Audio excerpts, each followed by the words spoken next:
আমরা আল্লাহর কাছে দোয়া করি আল্লাহ পাক যেন আলোচনা শুনে বুঝে আমল করার তৌফিক দান করেন।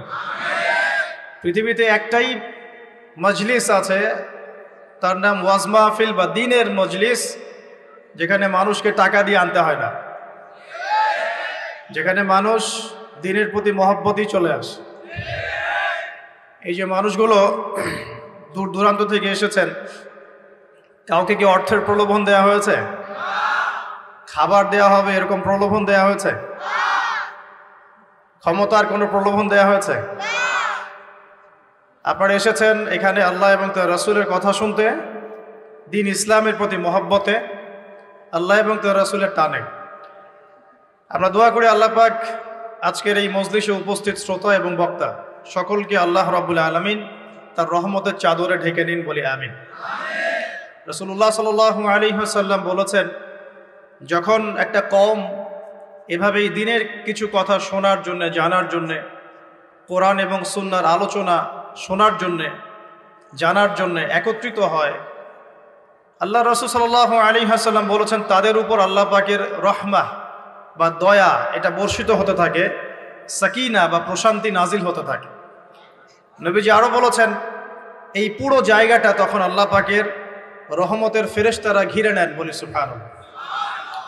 কোনো সন্দেহ নাই যে আজকে এই রূপায়ণ, এই পুরো টাউনকে আল্লাহ পাকের রহমতের ফেরেশতারা ঘিরে আছেন ইনশাআল্লাহ, কিন্তু আমরা তাকে দেখতে পাচ্ছি না। আমরা কোনো কিছুকে চাক্ষুষ না দেখলেই যে তার অস্তিত্ব নাই এমনটা নয়, আমাদের দৃষ্টির সীমা খুব নগণ্য। রাসূল সাল্লাল্লাহু আলাইহি ওয়াসাল্লাম বলেছেন, যখন ফজরের ওয়াক্ত হয় তখন তোমরা শুনবে মোরগ ডেকে ওঠে, ডেকে ওঠে না? নবী সাল্লাল্লাহু আলাইহি ওয়াসাল্লাম বলেছেন, মোরগ কেন ডেকে ওঠে তোমরা কি জানো? সাহাবীরা বলছেন, আল্লাহ এবং তার রাসূল ভালো জানেন। নবী সাল্লাল্লাহু আলাইহি ওয়াসাল্লাম বলছেন, এই মোরগ আল্লাহ পাকের রহমতের ফেরেশতাদেরকে দেখতে পারে, বলে সুবহানাল্লাহ। অতএব তোমরা তখন এই দোয়া পাঠ করো, আল্লাহুম্মা ইন্নী আসআলুকা মিন ফাদলিক। কি দোয়া? আল্লাহুম্মা ইন্নী আসআলুকা মিন ফাদলিকা। এই দোয়াটা পড়বেন সকালবেলা। তো যে রহমতের ফেরেশতা একটা মোরগ দেখতে পাচ্ছে, আমি দেখতে পাচ্ছি না, তাহলে আমার দৃষ্টির সীমাবদ্ধতা জানান দিচ্ছে একটা মোরগ। আবার আমাদের সবার দেহে আছে আত্মা বা রূহ। নবীকে প্রশ্ন করা হয়েছিল, ইয়াসআলুনাকা আনির রূহ, তারা তোমাকে রূহ বা আত্মা সম্পর্কে জিজ্ঞেস করে। কুল রূহু মিন আমরি রাব্বি, বলে দাও রূহ বা আত্মা হচ্ছে তোমার রবের আদেশ মাত্র। ওমা উতিতুম মিনাল ইলমি ইল্লা কালিলা, এই রূহ সম্পর্কে তোমাদেরকে বেশি জ্ঞান দেয়া হয় নাই। আমরা ঘুমাই, আমাদের দেহ থেকে আত্মা প্রস্থান করে সাময়িকভাবে, আমরা কিন্তু আত্মাকে দেখতে পারি না। যে মানুষ তার দেহের মধ্যে থাকা আত্মাকেই দেখতে পারে না, তার দৃষ্টিভঙ্গি কত সংকীর্ণ এটা কি বোঝার অপেক্ষা আছে? এই গেল আমাদের দৃষ্টি সীমাবদ্ধতা। তাই ফেরেশতারা এই জায়গায় ঘিরে রেখেছেন, এটা আমরা বিশ্বাস করবো ইনশাআল্লাহ তাআলা। আর আমাদের সবার সাথেই দুজন করে ফেরেশতা আছেন। কয়জন ভাই? আর একটা করে শয়তান আছে। কয়টা শয়তান? কিছু কিছু মানুষের সাথে অবশ্য একাধিক শয়তানও থাকতে পারে, তবে নর্মালি একটা মানুষের সাথে একটা করে শয়তানই থাকে। আর এখনকার বিশ্বে বেশিরভাগ শয়তান থাকে পশ্চিমা সভ্যতায়। কিভাবে বুঝলাম? এগুলো বোঝার জন্য দরকার বাসীরা। কি দরকার? বাসীরা মানে হলো অন্তর্দৃষ্টি। এগুলো বোঝার জন্য দরকার আল্লাহর নূর, আল্লাহর পক্ষ থেকে আলো, যেটা আল্লাহ পাক কলবে নাজিল করেন। আপনি প্রোটেস্ট্যান্ট ভার্সনে পড়াশোনা করে এবং এই বস্তুবাদী শিক্ষায় শিক্ষিত হয়েই যে আল্লাহ পাকের নূর অর্জন করতে পারবেন কোনো গ্যারান্টি নাই। আল্লাহ পাকের নূর অর্জন করতে হলে আগে আল্লাহ পাকের হুকুম আহকাম ঠিক মতো মেনে চলতে হয়, হালাল রিজিক খেতে হয়, হৃদয়টা মানে কলবটাকে পরিচ্ছন্ন করতে হয়, কলবের মধ্যে কোনো রকম হিংসা, বিদ্বেষ, রিয়া, অহংকার থাকা যায় না। এর উপর বেশি বেশি কোরআন তেলাওয়াত করতে হয়, কবর জিয়ারত করতে হয়, মৌতকে স্মরণ করতে হয়, আল্লাহর জিকির বাড়িয়ে দেওয়া লাগে, ফরজ ওয়াজিবের পাবন্দ হতে হয়, সুন্নত মুস্তাহাব ধরে রাখতে হয় এবং আল্লাহর নূরওয়ালা মানুষদের সাথে চলতে হয়। তখন আল্লাহ পাকের পক্ষ থেকে কলবের মধ্যে নূর আসে। যখন আপনার কলবে আল্লাহর পক্ষ থেকে নূর আসবে, আপনিও বুঝতে পারবেন যে সত্যিই আসলে জগৎটা কেমন আর কি হচ্ছে এই পৃথিবীতে। তাহলে বস্তুবাদী চোখ দিয়ে আপনি যদি দেখেন তাহলে মনে হবে যে মাশাআল্লাহ আমরা উন্নতি অগ্রগতি স্বর্ণশিখরে যাচ্ছি, কিন্তু আল্লাহর নূর দিয়ে দেখলে আপনি বুঝতে পারবেন যে রিয়েলিটি আর এই ভিজুয়াল ওয়ার্ল্ডের মধ্যে আকাশ পাতাল পার্থক্য আছে। আজকে খুব ভালো লাগছে যে আমি শিক্ষিত সমাজে কথা বলছি, এরকম সমাজই আমি প্রত্যাশা করি, কিন্তু দুর্ভাগ্যজনক ওয়াজ মাহফিলে সবসময় এমনটা হয় না। ওয়াজ মাহফিলে যেটা হয়, এমন একজন এসেছে যিনি আলেম, আবার এমন একজন এসেছেন যিনি আলিফ বা তাসাও পড়তে পারে না, একজন এসেছে নামাজও পড়ে না কখনো, আর একজন এসেছে মাশাআল্লাহ তাহাজ্জুদ গোজার। কেউ বিশ্ব রাজনীতি, অর্থনীতি, সমাজবিদ্যা সব পড়ে ফেলছে, আর কেউ অজু গোসলের মাসালাও জানে না। তো এরকম জায়গায় কথা বলাটাও খুব ডিফিকাল্ট। আমি কোত্থেকে শুরু করব, কোথায় শেষ করব, এটা ভাবতেই আমার 1 ঘন্টা সময় লাগে। এই কারণে বাথরুমে যে সময়টা দেই, এই সময়টাও কাজে লাগানোর চেষ্টা করি। বাথরুমের সময়টাতে বসে বসে অনেক কিছু ভাবা যায়, তাই না? ওই সময়টাও কাজে লাগাতে হবে। এটা হয়তো হাসছেন, কিন্তু আমি অনেক লেকচার বাথরুমে রেডি করেছি, পড়াশোনা করেছি টেবিলে, এই জিনিসটাকে মাথায় গুছিয়েছি বসে বসে। একসাথে অনেকগুলো কাজ হচ্ছে, আপনাকে প্রোডাক্টিভ হতে হবে। গোসল করতে করতে লেকচার রেডি হচ্ছে, ওযু করতে করতে লেকচারের ফেসগুলো রেডি হচ্ছে, রেফারেন্সগুলো রেডি হচ্ছে। তো এটা আল্লাহ শুকরিয়া, আলহামদুলিল্লাহ আজকে আমি একটা শিক্ষিত সমাজের সাথে কথা বলছি, এই কারণে আলোচনার স্কেলটা উঁচু হবে ইনশাআল্লাহ। এবং আলোচনার মূল ভাবটা আপনাদেরকে বুঝে নিতে হবে, কারণ সব কিছু সব জায়গায় বলা যাবে না। তো এখনকার বিশ্বের বেশিরভাগ শয়তান কোন দিকে আছে এটা বিশ্বাস করেন কি না? আলোচনা শেষে বুঝতে পারবেন ইনশাআল্লাহ। এই বিশ্বটাকে নষ্ট করে ফেলছে কয়েকটা জিনিস। 1 নাম্বার বস্তুবাদিতা, মানে ম্যাটেরিয়ালিজম। বস্তুবাদিতা কি জিনিস? মানুষের জীবনের লক্ষ্য এই দুনিয়াকে করে নেওয়া, বাড়ি গাড়ি টাকা পয়সা স্ট্যাটাস। একটা ফ্ল্যাট কিনেছি, আমার লাইফ সাকসেস। ফ্ল্যাট কিনেছি, একটা আরেকটা লাগবে। কবে আমি এই সিটির একটা ফ্ল্যাটের মালিক হব, কবে আমি একটা বিল্ডিংয়ের মালিক হব, কবে আমি একটা ভালো জব পাবো, কবে আমি একটা বড় গাড়ি কিনবো। এক্স করোলা কিনেছি, চলছে না, BMW লাগবে। বাজাজ সিটি 100 গাড়ি চালাচ্ছি, চলবে না, আমার কি লাগবে? R15 লাগবে। একটা ব্যবসা খুলেছি, ভালোই চলছে, না হচ্ছে না, আরেকটা লাগবে। একটা প্রজেক্ট চলছে না, আরেকটা লাগবে। এতটুকু ক্ষমতা পেয়েছি, আমি সন্তুষ্ট হচ্ছি না, আরও লাগবে। এই যে চাই চাই আরও চাই, এই যে দুনিয়া দুনিয়া এবং দুনিয়া, এই কনসেপ্টটার নাম হচ্ছে বস্তুবাদিতা। বর্তমান পুরো বিশ্বটা দাঁড়িয়ে আছে এখন এই বস্তুবাদিতার উপরে। এই ছোঁয়াটা আগে পশ্চিমা সভ্যতায় ছিল, আস্তে আস্তে এই ছোঁয়াটা পুরো বিশ্বে লেগে গেছে। এখানে কিন্তু কনস্ট্রাকশন করা বা দুনিয়াবী ক্ষেত্রে উন্নতি করাটা দোষের কিছু নয়, বরং মুসলিমদের হাতেই সমস্ত সভ্যতা গড়ে উঠেছে, এটাই সত্য। কিন্তু যখন এই বস্তুবাদিতা আমাদেরকে পরকাল ভুলিয়ে দিবে, সমস্যা তখনই। আমার কথা কি বুঝতে পারছেন কিনা? বিল্ডিং করতে কোনো সমস্যা নেই, ফ্ল্যাট কিনতেও কোনো সমস্যা নেই, ব্যবসা করতে কোনো সমস্যা নেই, BMW চালান আপনি, কোনো সমস্যা নেই। কিন্তু এগুলো যদি আপনাকে পরকাল ভুলিয়ে দেয়, দুনিয়ার পূজায় ব্যস্ত রাখে, তখন সমস্যা। দুর্ভাগ্যজনক হচ্ছে আমরা এখন এই পূজায় মোটামুটি লিপ্ত হয়ে গেছি, ইচ্ছায় হোক অনিচ্ছায় হোক। ঢাকা শহরে ফ্লাইওভারের উপর দাঁড়াবেন, আপনি দেখবেন মানুষ ছুটছে আর ছুটছে, সকাল থেকে একদম ফজর থেকে শুরু করে রাত 12টা 1টা। এখানে তো রাত হয় না, সব দিন। আর নবী সাল্লাল্লাহু আলাইহি ওয়াসাল্লাম শেষ জামানার হাদিসগুলোর মধ্যে বলেছিলেন যে যখন মানে ছেলে মেয়ের পোশাক পরবে, মেয়ে ছেলের পোশাক পরবে, যখন আনতালিদা লামাতু রাব্বাতুহা, মানে দাসী তার মনিবকে জন্ম দিবে।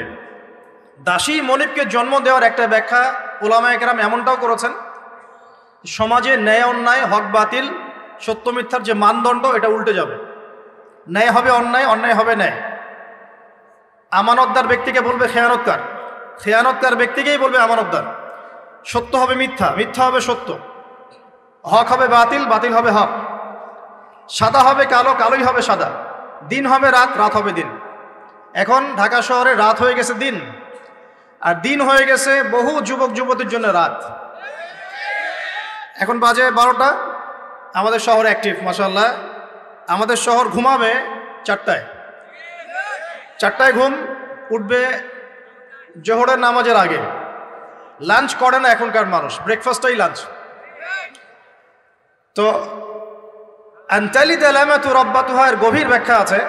আল্লাহ পাকের হালালকে এই বস্তুবাদী সভ্যতায় হারাম করা হচ্ছে এবং আল্লাহ পাকের হারামগুলোকে হালাল করে নেওয়া হচ্ছে। আমরা এই দর্শনটা পেয়েছি পশ্চিমা দর্শন থেকে। পশ্চিমা সভ্যতায় প্রথম সারা বিশ্বে এই বস্তুবাদিতা ছড়িয়ে দিয়েছে। এটা একটা ভয়ঙ্কর জিনিস, যেটা আপনাকে পরকাল থেকে ডিমোটিভেটেড করছে। আপনাকে মূল যে গোল, আমার জীবনের যে মূল লক্ষ্য, সেই লক্ষ্য থেকে এই বস্তুবাদী আকীদাটা আপনাকে সরিয়ে দিচ্ছে। কিভাবে আমি বুঝাচ্ছি। আল্লাহ পাক কয়েকটা অ্যাম্বিশন দিয়ে পাঠিয়েছেন দুনিয়াতে আমাদেরকে। তার মধ্যে প্রথমটা হচ্ছে সূরা জারিয়াত আয়াত নাম্বার 56। এটা প্রথম। কি এটা? আল্লাহ পাক বলছেন, ওয়ামা খালাকতুল জিন্না ওয়াল ইনসা ইল্লা লিয়াবুদুন, বা'দা আউযু বিল্লাহি মিনাশ শাইতানির রাজিম, ওয়ামা খালাকতুল জিন্না ওয়াল ইনসা ইল্লা লিয়াবুদুন। আল্লাহ পাক আপনাকে আমাকে প্রথম যে দায়িত্ব দিচ্ছেন সেটা হচ্ছে এই, আমি মুসলিম, আমি নারী হই, পুরুষ হই, যুবক হই, যুবতী হই, যেই হই না কেন, আল্লাহ পাক আমাকে বলছেন ওয়ামা খালাকতুল জিন্না ওয়াল ইনসা ইল্লা লিয়াবুদুন। দেখো, আমি জিন আর মানব জাতিকে শুধুমাত্র আমার ইবাদত করার জন্যই দুনিয়ায় পাঠিয়েছি, আর কোনো কারণ নাই। এই যে আল্লাহ পাক আমাদেরকে 60 বছর 70 বছর হায়াত দিয়েছেন, একটা কারণ, অনলি একটা, ইল্লা লিয়াবুদুন, যাতে আমরা আল্লাহর ইবাদত করতে পারি। আবার বোঝেন, আল্লাহ পাক আমাদেরকে দুনিয়াতে শুধু তার ইবাদত করতেই পাঠিয়েছে। আল্লাহ পাক এখানে একটা পরীক্ষায় ফেল করেছি হতাশ হয়ে আত্মহত্যা করতে পাঠান নাই। আল্লাহ পাক এখানে একটা মেয়ের পিছনে ঘুরে জীবন নষ্ট করতে পাঠান নাই। আল্লাহ পাক এখানে আমাদেরকে ধর্ষণের সেঞ্চুরি করতে পাঠান নাই। আল্লাহ পাক এখানে আমাদেরকে অন্যায়ভাবে অন্যের সম্পদ আত্মসাৎ করতে পাঠান নাই। মাদকের যে ভয়াল থাবা চলছে, এর মধ্যে নেশায় বুধ হয়ে যাওয়ার জন্য আল্লাহ পাক আমাদেরকে পাঠান নাই। কি জন্য পাঠিয়েছে? পলিটিক্যাল মারামারি করতে আল্লাহ পাঠান নাই আমাদেরকে দুনিয়ায়। সোশ্যাল ক্ষমতার দ্বন্দ্বে লিপ্ত হওয়ার জন্য পাঠান নাই। মিলস, ইন্ডাস্ট্রিজ অ্যান্ড ফ্যাক্টরিজের নেশায় বুধ হয়ে পরকাল ভুলে যাওয়ার জন্য আল্লাহ এখানে পাঠান নাই। আল্লাহ পাক একটা রিজনে পাঠিয়েছে, অনলি একটা। এবং এই দায়িত্বটা আল্লাহ পাক কিন্তু কড়াই গন্ডায় উসুল করে নেবেন আমাদের কাছ থেকে। ভাববেন না আল্লাহ পাক এই পুরো মহাবিশ্ব খেলার ছলে সৃষ্টি করেছেন, এমন নয়। আল্লাহ পাক বলছেন, আমি এই মহাবিশ্বকে খেলার ছলে সৃষ্টি করি নাই। ওয়ামা খালাকতুল জিন্না ওয়াল ইনসা, বলেন, ইল্লা লিয়াবুদুন, আমি শুধুমাত্র এবং শুধুমাত্র আমার ইবাদত করার জন্যে মানুষ আর জিনদেরকে সৃষ্টি করেছে। জিনকে আমরা দেখি না, আমাদের সাথে জিনরা আছেন। জিনের মধ্যে ভালো খারাপ আছে, ঠিক যেমন মানুষের মধ্যে ভালো খারাপ আছে। আর প্রত্যেকটা মানুষের সাথে একটা করে শয়তান জিন থাকে, যে মানুষকে খারাপ কাজে প্রলুব্ধ করে, যে নিজে খারাপ কাজ জোর করে করায় না, সে শুধু প্রলুব্ধ করে। সে বলে মাদকের মধ্যে শান্তি, ওয়াসওয়াসা দেয়, কাজটা বাস্তবায়ন করেন আপনি। সে বলে যে এটা তো ছেলে মেয়ের ফ্রেন্ড, বয়ফ্রেন্ড গার্লফ্রেন্ড কালচার, বন্ধুত্ব, এটা এমন কিছু নয়, জেনা করেন আপনি। সে বোঝায় যে টাকা পয়সা আর্ন করতে হবে, বউ বাচ্চাকে সিকিউর করতে হবে, সুদটা খান আপনি। সে বুঝায় যে তুই তো একসময় চলে যাবি, সন্তানদের জন্য কি রেখে গেলি, তখন ঘুষটা খান আপনি। সে বুঝায় যে অন্যের সম্পদ যদি আত্মসাৎও করি, শেষ বয়সে কাবা ঘরে গিয়ে হজ করে নিব, ব্যাস, দ্যাটস অল, আমার পুরো আমল নামা চকচকা হয়ে যাবে। এভাবে শয়তান ওয়াসওয়াসা দেয়, কিন্তু কাজটা করি আমরা। কোনো সময় কোনো সময় শয়তান দাড়ি টুপি পাগড়ি জুব্বাওয়ালা মানুষকেও নেক স্রোতে ধোকা দেয়। কোন স্রোতে? এদেরকে বদ স্রোতে ধোকা দেয় না, নেক স্রোতে ধোকা দেয়। সে একটা কাজকে কল্যাণ খায়ের মনে করেই এমন কিছু করে যেটা শয়তান তার সামনে ফুটিয়ে তোলে নেক হিসেবে, কিন্তু আসলে এর পিছনে একটা খারাপ উদ্দেশ্য ছিল। দাড়ি টুপিওয়ালা মানুষকে নেক স্রোতে শয়তান ধোকা দিয়ে ফেলে। কোনো সময় ভিতরে অহংকার জন্ম দিয়ে দেয়, কোনো সময় ডিগ্রি সার্টিফিকেটের গামান্ড নিয়ে আসে, কোনো সময় নারী দিয়ে পথভ্রষ্ট করে ফেলে, আর কোনো সময় অর্থের প্রলোভন দিয়ে পথভ্রষ্ট করে ফেলে। তো শয়তান কিন্তু কাউকে ছাড়ে না। তো আমি মূল জায়গায় আসি। প্রথম যে জিনিসটা এই বিশ্বটাকে ধ্বংস করছে, এটা হলো বস্তুবাদিতা, যেটা আমাদের এই সমাজের মধ্যে এখন রন্ধ্রে ঢুকে গেছে। আমি বলছি বারবার, স্ট্যাটাস অর্জন করতে কোনো সমস্যা নেই, কিন্তু যদি এই স্ট্যাটাস আমাকে আমার পরকালীন গোল থেকে সরিয়ে দেয়, তখনই সমস্যা। কারণ মৌত কাউকে ছাড়বে না, কবরও কাউকে ছাড়বে না, কিয়ামতের মাঠও কাউকে ছাড়বে না। আর আল্লাহ পাকের সামনে আমাদের সবাইকে ইন্ডিভিজুয়ালি হিসেব দিতে হবে, একজন একজন করে। এমন নয় 10 জন আসবে, তারপর 10 জন, তারপর 10 জন। নো, আব্দুল্লাহ তুমি আসো, আব্দুর রহমান তুমি আসো, এই মুহাম্মদ তুমি আসো, এই দাউদ তুমি আসো, একজন একজন করে, একজন একজন করে। সো এই জিনিসটা যদি আমার মাথায় থাকে তাহলে আমি কিন্তু বস্তুবাদী হতে পারবো না। আমি বলছি দুনিয়া আমার প্রয়োজন। আল্লাহ পাক কি বলেছেন? এই দুনিয়া হচ্ছে সিজনুল লিল মুমিন। নবীজি বলছেন আর দুনিয়া সিজনুল লিল মুমিন, দুনিয়া মুমিনদের জন্য কারাগার। কারাগার মানে যেখানে আমি স্বতন্ত্র স্বাধীন নই। এখানে প্রশাসনের অনেক ভাই বোন আছেন, তারা জানেন কারাগার কি জিনিস, আর যারা দুই একবার যাওয়া আসা করেছে ওরা জানে কি জিনিস। এখানে আপনার কোনো ব্যক্তি স্বাধীনতা নাই। আপনি আপনার ইস্তেঞ্জা করবেন, শিশি যেতে পারবেন না, আপনি পারমিশন নিতে হবে, তারা নিয়ে যাবে, তারপরে যেতে পারবেন, তাও হ্যান্ডকাপ পরিয়ে। দুনিয়া সিজনুল লিল মুমিন, দুনিয়া মুমিনদের কারাগার। এখানে আপনি খেতে পারবেন না, খাবার আসবে তারপর খাবেন, ঘুমাতে পারবেন না, যখন ঘুমানোর আদেশ দিবে তখন ঘুমাতে পারবেন, তাও কতক্ষণ ঘুমাবেন তাও ফিক্স করা। মানে কারাগার মানে কি? যেখানে আপনার ব্যক্তি স্বাধীনতা চলে না, যেখানে আমি চলবো একটা সিস্টেমের আওতায়। এখন নবীজি বলছেন দুনিয়াটাই হচ্ছে কারাগার। তাহলে এই দুনিয়ায় কেমন করে আমি প্রবৃত্তির দাসত্ব করতে পারি? কেমন করে আমি আল্লাহকে ভুলে নামাজ বাদ দিতে পারি? কেমন করে জাকাত সেই কবে ফরজ হয়েছে, মিল ইন্ডাস্ট্রিজ ফ্যাক্টরিজ করেছি, জাকাত দেই না। রমজান মাস যায় আসে যায় আসে যায় আসে, রোজাও রাখি না, তারাবি পড়তে পারি না। কোরআন আমার সামনে মানুষ তেলাওয়াত করে, কোরআন আমার ঘরে পড়ে আছে, শেলফের উপরে ধুলাও আছে, শেলফের উপরে কোরআন ধুলাওয়ালা, ধুলো মাখা। কোরআন পড়ার তৌফিক হয় না, নবীর হাদিসগুলো চর্চা করার তৌফিক হচ্ছে না, ইসলামিক বইপত্র পড়তে পারি না। এই কারাগারের জীবনে বসি আমি একটা মেয়ের পিছনে দৌড়াচ্ছি, মাদক খাচ্ছি, জেনা করছি, কোনো সময় ধর্ষণ করছি, কোনো সময় সুদ খাচ্ছি, ঘুষ খাচ্ছি, দুর্নীতি করছি, এই কারাগারের জীবনে বসেই, যেখানে আমার কোনো ব্যক্তি স্বাধীনতা নাই। তাহলে কারাগারের জীবনের মেয়াদ যখন শেষ হবে, যখন তাকে এখান থেকে বের করে নিয়ে আসা হবে, অর্থাৎ মৃত্যু, তখন তার সাথে কিরকম রিমান্ডে আচরণ করা হবে এটা ভালো করে বুঝে নেন। নবীজি বলছেন দুনিয়া সিজনুল লিল মুমিন ওয়াল জান্নাতু লিল কাফির। কাফেরদের জন্য, মুশরিকদের জন্য এই দুনিয়াটা হচ্ছে জান্নাত। জান্নাত মানে কি? যা ইচ্ছা তাই করতে পারবেন। জান্নাত মানে কি? আপনি চাচ্ছেন আল্লাহ আমি এখন একটা খামর চাই, শরাব আপনার সামনে হাজির, চিন্তা করার সাথে সাথে। জান্নাত মানে কি? আল্লাহ আমি আপনাকে দেখতে চাই, আল্লাহকে আপনি দেখতে পারবেন। জান্নাত মানে কি? আপনি মধুর নহর, দুধের নহর, পানির নহর, শরাবের নহর, হুরে আইন চতুর্দিকে ঘোরাফেরা করছে। একজন নিম্নমানের জান্নাতি, মানে সবচেয়ে শেষের দিকে যারা জান্নাতে যাবে, তাদের সাথেই দুজন করে হুরে আইন, আহাল পরিবার তো আছেই, গেলমান পানপাত্র নিয়ে চারপাশে ঘোরাফেরা করো। জান্নাত মানে কি? যেখানে যা ইচ্ছা তাই করা যাবে, বলার কেউ নাই, বাধা দেওয়ার কেউ নাই, সেখানে কোনো মৃত্যু নাই, সেখানে কোনো অহেতুক কথাবার্তাও নাই, কোনো গাল গল্প নাই, কোনো মিথ্যা নাই, কষ্টের ক্লেশ মাত্র নাই। থুতু ফেলতে হবে না। জান্নাত মানে থুতু ফেলতে হবে না। জান্নাত মানে হাঁচি হবে না, নাক ঝাড়তে হবে না। জান্নাত মানে ইস্তেঞ্জা, পেশাব পায়খানা করার টেনশন নাই। মানুষ খাবার খাবে, একটা ঢেকুর তুলবে, ব্যাস খাবার হজম হয়ে গেছে। আর জান্নাতের সবচেয়ে বড় বিষয়টা কি? আল্লাহ পাককে আমরা এই চোখ দিয়ে দেখতে পারবো ইনশাআল্লাহ। আর তার সমকক্ষ একটা বিষয় হচ্ছে আল্লাহ পাক বলে দিবেন যে আমি তোমাদের সবার উপর সন্তুষ্ট হয়ে গেলাম, যাও কোনোদিন অসন্তুষ্ট হও, ব্যাস দ্যাটস অল। এখন আপনি যত কিছুই করেন এই বস্তুবাদী জীবনে, মনে একটা ভয় থেকে যাবে। আপনি বিশ্ব নেতা হয়েছেন, বড় শিল্পপতি হয়েছেন, পলিটিশিয়ান হয়েছেন, ইকোনমিস্ট হয়েছেন, মনে একটা ভয় থেকে যাবে যে মরতে আমাকে হবে, আল্লাহ আমাকে ধরবেই, হিসেব আমাকে দেওয়া লাগবেই, কবরে আমাকে একাই যাওয়া লাগবেই, আমাকে কিয়ামতের মাঠে দাঁড়াতে হবে আল্লাহর সামনে। মনে একটা ভয় কাজ করে, যদিও বাইরে মানুষ দেখায় যে কোনো ভয় নাই। মানুষ বাইরে অভিনয় করে, মানুষ সমাজের মানুষের সাথে বাইরে একটা অভিনয় করে। কোনো ক্ষেত্রে আমরা নিজেরাই নিজেদের সাথে অভিনয় করি। কথা সাহিত্যিক হুমায়ুন আহমেদের নাম শুনেছেন? ইন্তেকাল করেছেন। একটা সময় ছিল আমরা স্কুলে পড়তাম, কলেজে পড়তাম, মাঝে মাঝে টুকটাক এ ধরনের কিতাব বইপত্র পড়া হয়েছে। হিমু, মিসির আলী এইসব পড়া হয়েছে। শরৎচন্দ্র, বঙ্কিমচন্দ্র, রবীন্দ্রনাথ, নজরুলের কবিতাগুলো, ইভেন শেক্সপিয়ার, অ্যাডাম স্মিথ সহ, যিনি অর্থনীতির জনক।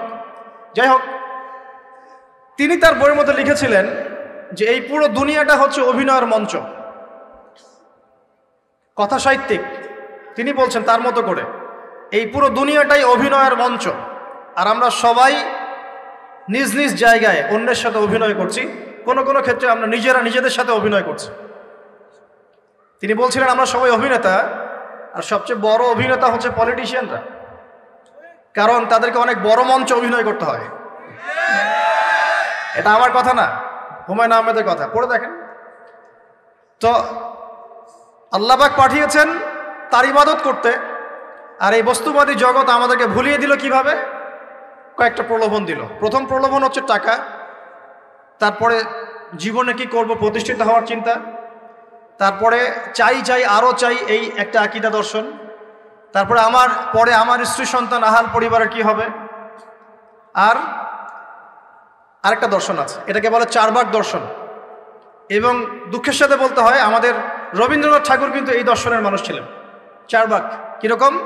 তার কবিতা পড়লে দেখবেন লেখা আছে, দুহাতে যা পাও হাত পেতে নাও, দুহাতে যা পাও হাত পেতে নাও, বাকির খাতা শূন্য থাক, বাকির খাতা শূন্য থাক। ঠিক চারবাক দর্শন, যেটা ফিলোসফি পড়েছেন, এখানে অনেক টিচারও আছেন আমি জানি, তারা এই কথাগুলো বুঝবেন। চারবাক দর্শন কেমন? ঋণ করে ঘি খাও, ঋণ করে ঘি খাও, যতদিন বাঁচবে সুখে বাঁচবে, এটা হলো চারবাক দর্শন। তো দুহাতে যা পাও হাত পেতে নাও, বাকির খাতা শূন্য থাক, মিল আছে না? ঋণ করে হলো ঘি খান, যেভাবে হোক ঘি খান আপনি, মানে ঋণ করে হলো ঘি খান, যতদিন বাঁচবেন সুখে বাঁচবেন। তাহলে এই দর্শনগুলো বস্তুবাদী না? বুঝতে পারছেন কিনা? ম্যাটেরিয়ালিজম, বস্তুবাদিতা, মানে আপনি চোখের সামনে যা দেখছেন এই দুনিয়া, যেভাবে হোক অর্জন করে নেন, বাকির খাতা শূন্য থাক। ইসলামিক কনসেপ্ট এর টোটাল ডিফারেন্ট কনসেপ্ট। ইসলামের ঈমান, আকীদা, ইসলাম, পরকাল, মুহাম্মদ সাল্লাল্লাহু আলাইহি ওয়াসাল্লামের আদর্শ সম্পূর্ণ ডিফারেন্ট। আমরা বলি কি, এই দুনিয়াতে আমরা মুসাফির, দুনিয়াতে আমরা কি মুসাফির, কে কতদিন থাকবো কোনো ঠিক নাই।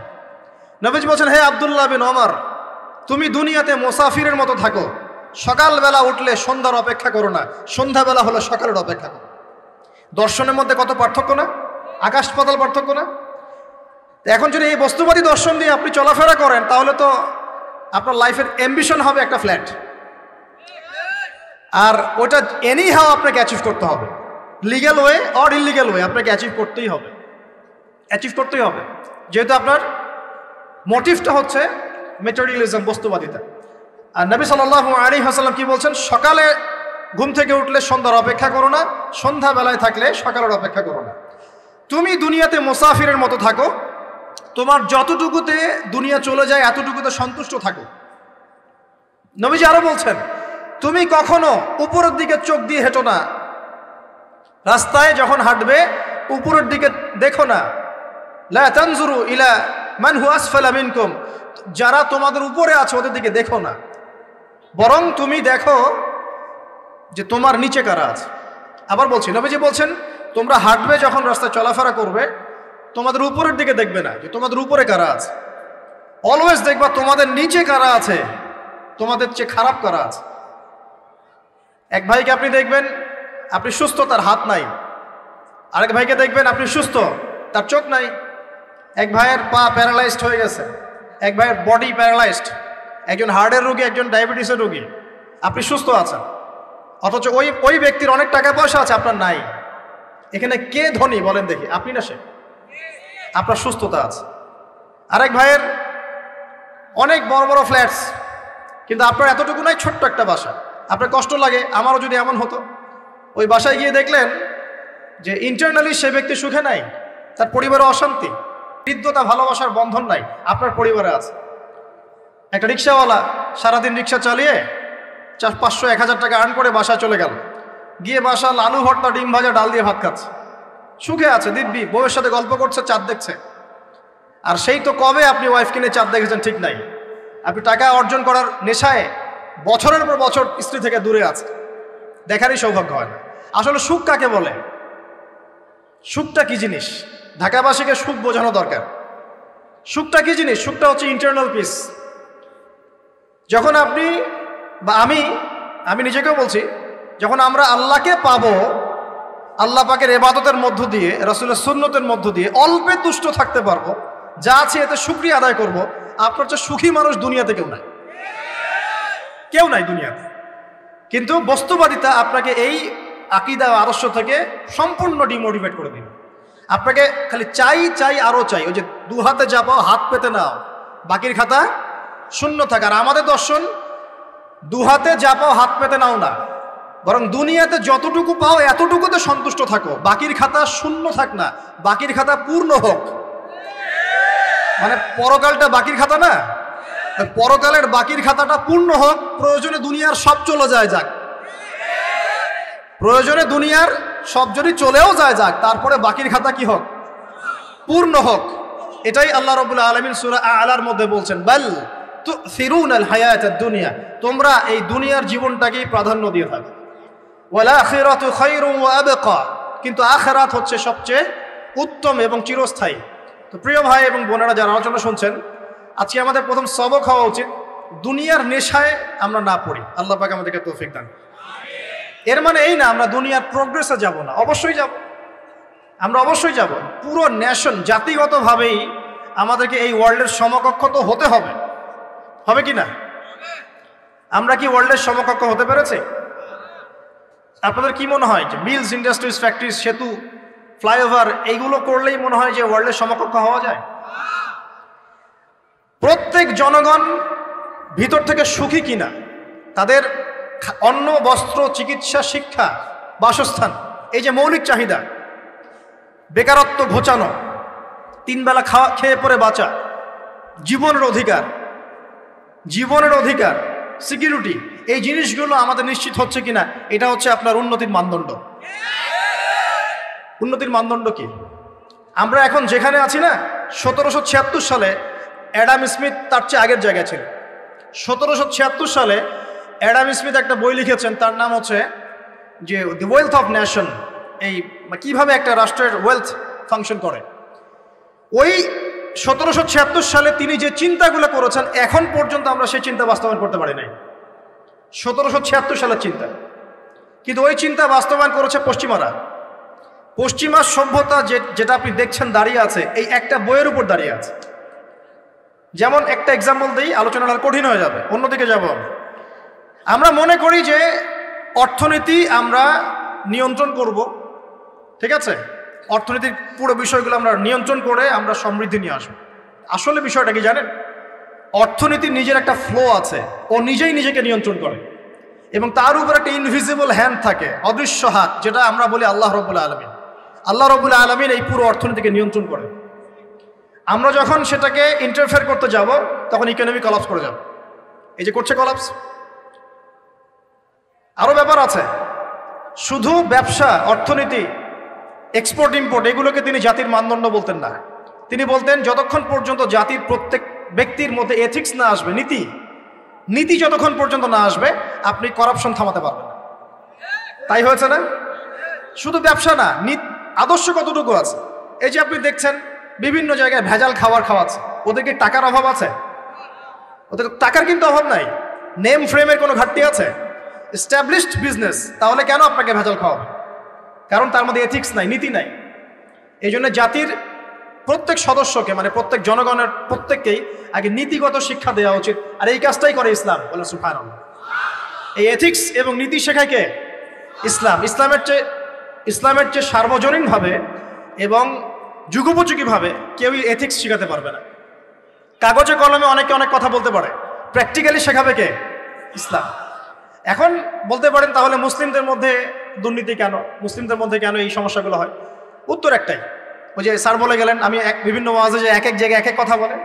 উত্তরটা কি? উত্তরটা হচ্ছে যে কোরআন এবং সুন্নাহর সঠিক যে শিক্ষাটা আছে, এই শিক্ষাটা আমরা অনেকেই বাস্তবায়ন করতে পারছি না। এটা আমাদের ব্যর্থতা। এটা কাদের ব্যর্থতা? এটা আমাদের ব্যর্থতা। এখানে আমাদের ব্যক্তি স্বার্থ থাকতে পারে, এখানে আমার জ্ঞানের স্বল্পতা থাকতে পারে, আমার ভিতরে অহংকার থাকতে পারে, বা আমি অল্প শিক্ষিত হতে পারি, এবং এমন হতে পারে আমার জ্ঞানটা যুগোপযোগী না। ইসলামিক জ্ঞান আমার মধ্যে আছে, কিন্তু কিভাবে এই জ্ঞান দিয়ে ওয়ার্ল্ডকে ডিল করবো, এই জ্ঞানটা আমার মধ্যে নাই। এই কারণে আমরা হয়তোবা ইসলাম, কোরআন সুন্নাহ হাতে থাকার পরেও এই সমস্যাগুলো ফেস করছি। প্রথম সমস্যা হচ্ছে বস্তুবাদিতা। আল্লাহ পাক আমরা সবাইকে, যারা আলোচনা শুনছি, দুনিয়ার প্রেমিক হওয়া থেকে বাঁচাক বলি আমি। দুনিয়ার প্রেমিক না, প্রেমিক হবো কার? আল্লাহর, আখিরাতে। কতটুকু দাম আছে দুনিয়ার? আল্লাহ পাক বলছেন একটা মাছির পাখার সমানও না। একটা মাছির পাখার কি দাম আছে আপনার কাছে? আল্লাহ পাক বলছেন পুরো দুনিয়ার দাম আমার কাছে যদি একটা মাছির পাখার সমান হতো, তাহলে এই দুনিয়াতে কোনো কাফের মুশরিক পানি পান করতে পারতো না। তার মানে এই দুনিয়াতে যা করো করো, আমার তো কোনো দামই নাই দুনিয়ার, কালকেই তো আমি দুনিয়া ধ্বংস করব। আর ওই যে দুই জাতির কথা বললাম, জিন এবং মানব জাতি, আপনারা সূরা আর রহমান পড়বেন। রহমান নামটা অনেক ব্যাপক, দয়াময়ের নাম, তার মানে আল্লাহ পাক মার্সিফুল, মোস্ট মার্সিফুল। কিন্তু এই সূরা আর রহমানেই একটা ভয়ঙ্কর আয়াত আছে, কি? সানাফরুগু লাকুম আইয়ুহাস সাকলান, হে মানুষ এবং জিন, হে মানুষ এবং জিন, শীঘ্রই আমি তোমাদের দুইটা জাতিকে ডিল করার জন্য ফারেক হচ্ছি, অপেক্ষা করতে থাক। মানে আল্লাহ পাক কুল্লু ইয়াউমিন হুয়া ফি শাআন, মানে আল্লাহ পাক কি করেন? সব সময় তার কাজে ব্যস্ত আছেন। মহাবিশ্বের তো গ্রহ নক্ষত্র গ্যালাক্সির অভাব নাই, মাখলুকের কোনো অভাব নাই। আল্লাহ পাক প্রত্যেকটা মুহূর্তেই তার কাজে ব্যস্ত আছেন, তার কাজে শানে ব্যস্ত আছেন। কিন্তু এই ব্যস্ততা থেকে ফারেক হবেন কাদের জন্য?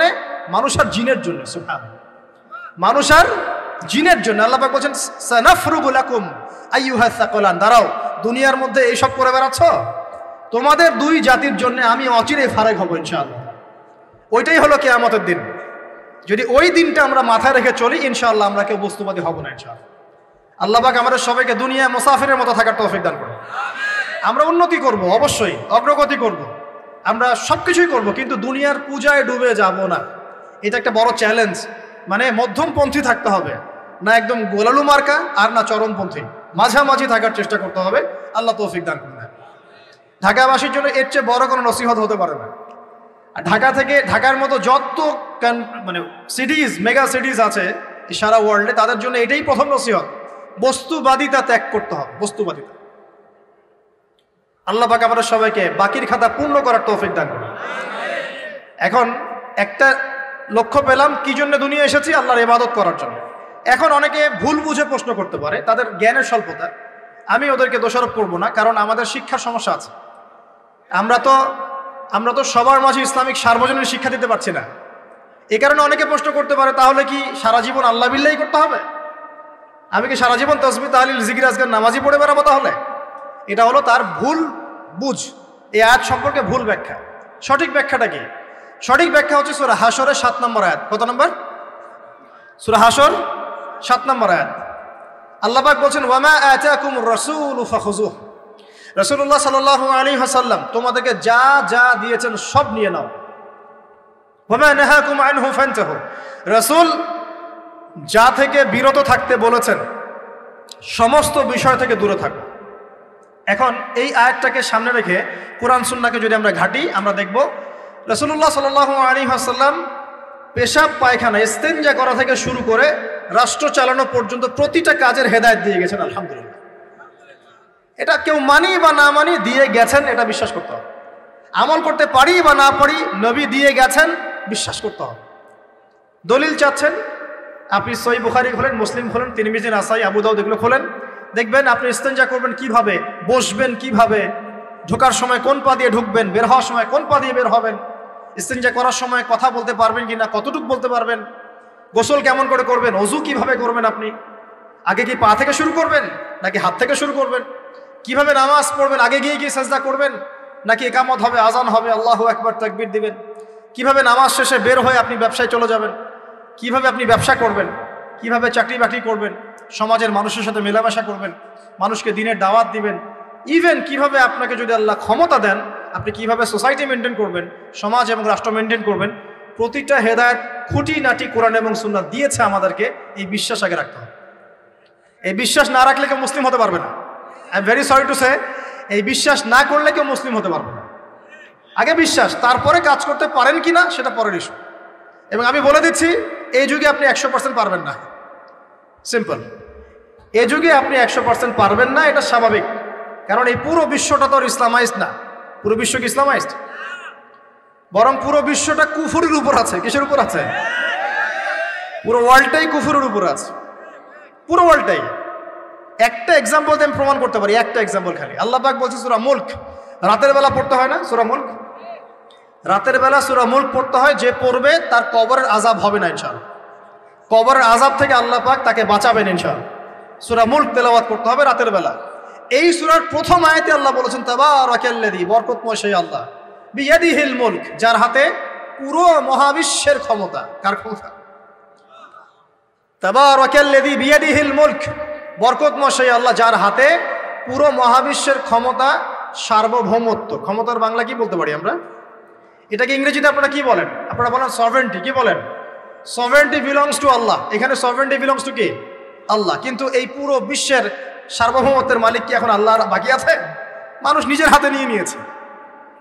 কথা বুঝতে পারছেন না? পুরো বিশ্বে আল্লাহর সার্বভৌমত্ব চলে এখন, মানুষের সার্বভৌমত্ব চলে এখন। তো পুরো ওয়ার্ল্ডটাই কুফরের উপর আছে না? বিশ্বটাই কুফরের উপর। এখন বাদ দেন, এই ওয়ার্ল্ডে আপনি 100% ইসলাম ডিল করতে পারবেন না, সিম্পল। কিন্তু আগে বিশ্বাস করেন যে একদম টয়লেট থেকে শুরু করে আসমান পর্যন্ত সবকিছুই হেদায়েত কোথায় আছে? কোরআন সুন্নাহ আছে কি নাই? এখন মানতে পারি না, সেটা আলাদা ইস্যু। কেউ বিশ্বাস করেছে, মানতে পারে না, আল্লাহ তাকে মাফ করে দেবে ইনশাআল্লাহ। বিশ্বাস করেছি, মানতে পারিনি, আল্লাহ মানে বিশ্বাস করেছি, আমল করতে পারি নাই, হে আল্লাহ আমল করতে গিয়েছি, প্রতিবন্ধকতা পেয়েছি, সমাজ এমন ছিল না, বিশ্ব এমন ছিল না, আমি পারি নাই, আল্লাহ মাফ করে দাও। ইনশাআল্লাহ আল্লাহ মাফ করে দেবেন ইনশাআল্লাহ। কারণ আল্লাহ পাক বলেছেন, কারো আমল নামায় যদি শিরকের পাপ না থাকে, যে কোনো গুনাহ আল্লাহ যাকে ইচ্ছা মাফ করে দেবেন। আমল নামায় খালি শিরকের পাপ রাখা যাবে না, যে কোনো গুনাহ আল্লাহ যাকে ইচ্ছা মাফ করতে পারেন। বুঝাচ্ছি, মনে করেন একজন জেনা করেছেন, আল্লাহ মাফ করুন। ওই জেনাকার ব্যক্তি যদি বিনা তওবাতেও মারা যায়, তওবা করে নাই, বিনা তওবাতেও মারা যায়, কাল কিয়ামতের মাঠে আল্লাহ পাক তাকেও মাফ করতে পারেন। আল্লাহু আকবার। কিন্তু একজন ব্যক্তি শিরক করেছে, তওবা না করে মারা গেছে, আল্লাহ তাকে মাফ করবেন। এখন শিরকের পাপ ছাড়া যে কোনো পাপ আল্লাহ মাফ করবেন ইনশাআল্লাহ। সো আগে আকীদা পোষণ করি যে হ্যাঁ, কোরআন সুন্নাহয় সবকিছুর সমাধান আছে আলহামদুলিল্লাহ। এখন আমি আমল করতে গিয়ে হয়তো পারছি না। এখন আমার বিশ্বাস চলমান বিশ্বের সাথে সাংঘর্ষিক হচ্ছে, এবং এই বিশ্বাসকে দমিয়ে দেওয়ার জন্যে কি করা হচ্ছে? এই বস্তুবাদিতার মতো আদর্শগুলো আপনার সামনে তোলা হচ্ছে। এখানে উত্তরটা কি? এখানে উত্তরটা হচ্ছে, দেখুন, ইবাদত মানে শুধুমাত্র নামাজ, রোজা, হজ, যাকাত নয়। ইবাদত মানে শুধুমাত্র নামাজ, রোজা, হজ, যাকাত নয়, বরং আমার জীবনের প্রতিটা সেক্টরই ইবাদত বলে কাউন্ট হবে যদি আমি সেই কাজটাকে নবীর সুন্নত অনুযায়ী করতে পারি। আমার কথা কি বুঝতে পারছেন? এই হলো ব্যাখ্যা, ওয়া মা খালাকতুল জিন্না ওয়াল ইনসা ইল্লা লিয়াবুদুন। আমি জিন আর মানুষকে শুধু আমার ইবাদত করার জন্যই সৃষ্টি করেছি। আপনার ইস্তেঞ্জা করাটা ইবাদত। সুবহানাল্লাহ। আমার ইস্তেঞ্জা করা কার প্রয়োজন? আমার না ইসলামের, না আল্লাহ পাকের? নাউজুবিল্লাহ। ইস্তেঞ্জা কার জন্য করি? আমার প্রয়োজন। আমাকে এখন ইস্তেঞ্জা করতে হবে, কষ্ট দিচ্ছে আমাকে। খাবার খাবেন, কার জন্য খাচ্ছেন? আমার জন্য নয় কি? আমার জন্যে। আপনি ব্যবসা করছেন, কার জন্যে? আমার জন্যে, আমার স্ত্রী সন্তান, আমার পরিবারের জন্য। আপনি সমাজ চালাচ্ছেন কার জন্য? আপনার জনগণের জন্য। এখানে স্বার্থ কার? মানুষের না আল্লাহর? আমার স্বার্থে আমি এই সব কাজগুলো করব, নবীর সুন্নাহ অনুযায়ী করব, তাহলে দুনিয়াবি কাজগুলোতেও আল্লাহ পাক নেকি দিয়ে দিবেন ইনশাআল্লাহ। কেমন দুনিয়াবি কাজ? স্ত্রী সহবাস করা, স্ত্রীর সাথে ভালোবাসা, প্রণয় বিনিময় করা। আপনি স্ত্রীর দিকে তাকিয়েছেন, নেকি হয়েছে। স্ত্রীর হাতটা ধরেছেন, নেকি হয়েছে। স্ত্রীকে আদর করেছেন, নেকি হয়েছে। তার মুখের মধ্যে ভাত তুলে দিয়েছেন, নেকি হয়েছে। আপনার ছেলেকে আদর করে কোলে নিয়েছেন, নেকি হয়েছে। মা ছেলেকে দুধ পান করাচ্ছে, নেকি হচ্ছে। আপনি ভাইকে 5টা টাকা দিয়ে সহযোগিতা করলেন, নেকি হচ্ছে। একজন এসে বসতে পারছে না, জায়গা ছেড়ে দিলেন, নেকি হচ্ছে। ইভেন রাস্তায় হাঁটছেন, এক মুসলিম ভাইয়ের সাথে সাক্ষাৎ হলো, সালাম দিলেন, মুচকি হাসি দিলেন, নেকি হয়ে গেল। তাহলে আমরা কিভাবে বলতে পারি যে ইসলাম কি শুধু নামাজ, রোজা, হজ, যাকাতকেই স্বীকৃতি দেয়? এগুলো করতেই দুনিয়াতে আসছি, নাকি সব কাজই ইবাদত? আমার আলোচনা কি কঠিন হয়ে যাচ্ছে? আমাদের জীবনের প্রতিটা কাজই ইবাদত, যদি সেটা রাসূল সাল্লাল্লাহু আলাইহি ওয়াসাল্লামের সুন্নাহ মতো করা হয়। 3টা জিনিস খেয়াল রাখতে হবে। কয়টা জিনিস ভাই? এক, সেই ইবাদত হতে হবে আল্লাহর সন্তুষ্টির জন্য। এই যে আমি স্ত্রীর মুখে ভাত তুলে দিচ্ছি, তার কাছ থেকে কিছু পাওয়ার আশায় নয়, আমি দিচ্ছি আল্লাহর সন্তুষ্টির জন্য। আমি যে একজন মুসলিম ভাইকে হাসি মুখে সাক্ষাৎ করলাম, ও আমাকে ভালো বলবে, পরে আমাকে হেল্প করবে, এমন এই জন্য নয়, আল্লাহ পাক সন্তুষ্ট হবেন তাই। আমি নামাজে দাঁড়িয়েছি, লোকে আমাকে ভালো বলবে এই জন্য দাঁড়াই নাই। দাঁড়িয়েছি কেন? যাতে আল্লাহ আমাকে কাল কিয়ামতের মাঠে বাঁচাবে। আমি দাড়ি ছেড়ে দিয়েছি কেন? মানুষ আমাকে হুজুর বলবে তাই, এই জন্য নয়। বরং আল্লাহর রাসূলের সুন্নাত জীবিত করেছি, ইনশাআল্লাহ আমি 50 জন শহীদ সাহাবীর নেকি পাবো ইনশাআল্লাহ। কেন আমি টাকনুর নিচে কাপড় পরছি না? কারণ কি মানুষ আমাকে বলবে নতুন ফ্যাশন? না, আমি এই কারণে পড়ছি যাতে রাসূল সাল্লাল্লাহু আলাইহি ওয়াসাল্লাম কাল কিয়ামতের মাঠে এই সুন্নাহর উপর আমল করার জন্য আমার পক্ষে সুপারিশ করেন। আমার ইবাদত, আমার পর্দা, আমার পরিবার, আমার ব্যবসা, আমার অর্থনীতি, আমার পলিটিক্স সবকিছু আল্লাহর জন্য করব, এই একটা হলো মূলনীতি ইবাদত কবুল হওয়ার। 1 2 সেই আমলটা হতে হবে রাসূলের সুন্নাহ মোতাবেক, অন্য কোনো পদ্ধতিতে নয়। মনে করেন আমি একজন খুব বড় বুজুর্গ হয়ে গেছি, নাউজুবিল্লাহ, না আমরা এত বড় বুজুর্গ হয়ে যাই নাই যে টাইটেলগুলো আপনারা দেন, এগুলোর কোনো প্রয়োজনও নাই। এখন একজন বড় বুজুর্গ এসে যদি আপনাকে কোনো ইবাদতের পদ্ধতি শিখিয়ে দেয় যে এই পদ্ধতিতে ইবাদত করো অনেক ভালো হবে, কিন্তু ওই পদ্ধতির সাথে রাসূলের এবং সাহাবীদের পদ্ধতির কোনো মিল নাই, মুখরোচক মনে হলো, দেখতে সুন্দর মনে হলো এবং অনেক মানুষ তা করছে এরকম দলিল থাকলেও সেই কাজটা করা যাবে না। কারণ কি? কারণ সেই কাজটা রাসূল সাল্লাল্লাহু আলাইহি ওয়াসাল্লামের সুন্নাহ মাফিক হয়নি। আল্লাহ রাসূল করেন নাই, সাহাবীরা করেন নাই, বাস আমি করব না, সিম্পল। ইমামরাও করেন নাই, পরবর্তী জেনারেশনের কেউই করেন নাই। এখন যত ভালো টাটকা মজা লাগুক, দেখতে সুন্দর লাগুক, বহু মানুষ করছে, এইসব দলিলে ইসলাম টিকবে না। আল্লাহ পাক বোঝার তৌফিক দান করুন। 1 নম্বর শর্ত আল্লাহর সন্তুষ্টির জন্য হতে হবে। 2 নম্বর রাসূলের পদ্ধতিতে হতে হবে। 3 নম্বর খুব ডিফিকাল্ট, 3 নম্বরটা বেশি ডিফিকাল্ট। প্রথম 2টা পার হয়ে গেলেও 3 নম্বরে গিয়ে আমরা আটকে যাচ্ছি আর কি। বলবো? রাগটা করবেন না তো? 3 নম্বর হচ্ছে রিজিক হালাল হতে হবে। রিজিক হালাল হতে হবে। পশ্চিমের আদলে গড়া এই পুরো বিশ্বের বেশিরভাগ মানুষের রিজিক এখন হারাম। কেন হারাম? কারণ কোনো না কোনোভাবে আমরা সুদের সাথে সম্পৃক্ত হয়ে যাচ্ছি, কোনো না কোনোভাবে। আর নবীজি অনেক আগেই বলেছিলেন, 1400 বছর আগে, যে একটা জামানা তোমাদের সামনে আসবে যে মানুষ সুদ খেতে চাইবে না তার গায়েও সুদের ছিটাফাটা গিয়ে লাগছে কিনা? এখন আপনি খেতে চাইবেন না, আপনাকে মেসেজ পাঠিয়ে দেওয়া হবে আপনার অ্যাকাউন্টে এত টাকায় যোগ হয়েছে। কি করবেন এখন? টাকাটা আপনি সুদের টাকা। সুদের টাকা মানে কি? 1 দিরহাম যে ব্যক্তি সুদ খেয়েছে সে যেন 36টা মেয়ের সাথে জেনার পাপ করেছে। সহিহ বুখারী হাদিস, একদম অকাট্য, সহিহ, সনদ সহিহ, এমন না জয়ীফ জাল, এমন নয়। 1 দিরহাম যে ব্যক্তি সুদ খেয়েছে সে যেন 36 বার জেনা করলো, নবী সাল্লাল্লাহু আলাইহি ওয়াসাল্লাম বলেছেন। আর এই হাদিস তো আপনারা জানেন যে সুদের পাপের 73টা শাখা আছে। নিচের শাখা হচ্ছে মায়ের সাথে জেনা করা, মাকে বিয়ে করা, আর উপরের শাখা হচ্ছে আল্লাহ এবং তার রাসূলের সাথে যুদ্ধ করা। এগুলো অবলীলায় করছি আমরা। আর নবীজি বলছেন 4 শ্রেণীকে আমি অভিশাপ দিয়ে গেলাম।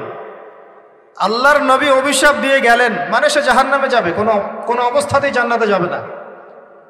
ইল্লা মাশা আল্লাহ। 1 যে সুদ খায়, 2 যে সুদ দেয়, 3 সাক্ষী থাকে, 4 লিখে রাখে। এখন বলেন এই সিস্টেমের বাইরে কতজন মানুষ আছে? এর বাইরে আবার আছে যাকাত না দেয়া, সম্পদ হারাম হয়ে যাচ্ছে। এর উপর আবার আছে ঘুষ যা না দিলে অনেক সময় চাকরি বাকরি হয় না। আর আস্তে আস্তে এগুলো আমরা ট্রেডিশন বানিয়ে নিয়েছি।